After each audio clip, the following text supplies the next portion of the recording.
as a team need to decide what's in the best interest of the district for spending that money. I mean, there's a variety of different options. And so the goal here was to get all these entries in place, get the money solidified and over to the multi-district, because once it's there, it has ultimate flexibility. It's now that it's there, it doesn't have any other restrictions around the COVID money. So it's really like any other money we would have had in there previously, and it's free to be spent how we choose.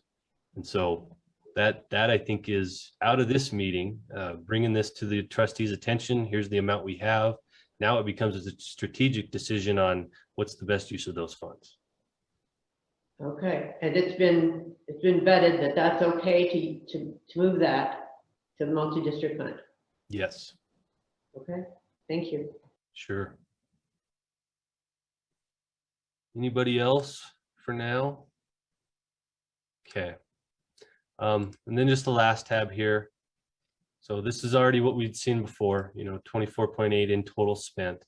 I was just we were doing our best to predict, okay, what do we already know that we've earmarked for this upcoming school year for COVID money? We know we've already, for all active employees, we know we've already identified a potential cost in our insurance fund because we opted to keep health insurance rates for all active employees flat this year, knowing that the district was facing upwards of an 11% overall increase. So we've earmarked about $1.5 million already out of next year's budget, knowing that that'll be potentially booked fully to the COVID relief funds. EPSL, that emergency paid sick leave, we know that costed us about $1.3 million this last year. This one's unpredictable. I don't know how to put a crystal ball out there and predict, the usage of EPSL, but again, just based on what we saw last year, it could be another $1 million this year, it could be less. Just putting an earmark out there for now. We also know we brought in 11 interventionists for the year, and that's about $850,000. We know we're going to keep our increased substitute and temp labor costs that we experienced last year. Just earmarked that at about a $750,000 target. Again, the cleaning, sanitation, PP&E. We had some essential worker pay this summertime that is part of this whole equation.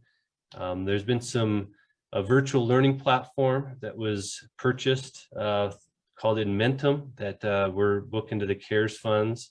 Midas, another software tool for data analytics and information management software, another $90,000, and then our math growth assessment tool, we're taking a portion of that and also booking it to the COVID money.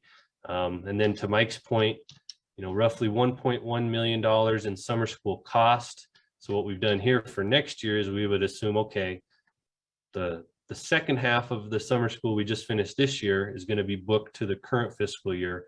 Plus, we're going to have the start of next year's summer school. So again, about $1.1 million is how that shakes out for a total impact on the next fiscal year.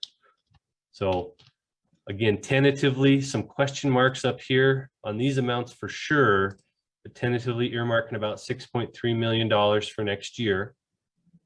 And then you can see here, the ESSER 3 funds, the American Rescue Plan funds, they're available through September of 2024. And that's really 3 months into the 2024-25 school year. So just for a visual here, for optics and for trustees to understand, what I did is I said, okay, we're saying about 6.3 million next year. And then I just took the next 2 years, 2023 and 2024, and said, well, you can hope and you can predict that if things start to calm down on the pandemic front, that your overall cost burden would reduce over time. So all I've done simply here is taken a 25% reduction year over year on those costs. Did that wrong. I had it hard coded. My apologies. There we go. Real time, right? So with that, just those assumptions, that would indicate, again, with a lot of assumptions, a lot of variables out there, that to get through those next 3 years, maybe you need to carve out another 14 to 15 million dollars. So 14 to 15 million plus the 25 we've already spent gets you to about 40. That leaves us with, 13 to 14 to go. And again, that's just for context and understanding how we're tracking this, how we're keeping an eye on all these dedicated costs. And what we're really trying to avoid is getting ourselves in a position where once the COVID money has dried up, that we aren't overburdened and haven't extended ourselves to the point where we can no longer afford to run the district without COVID federal funds.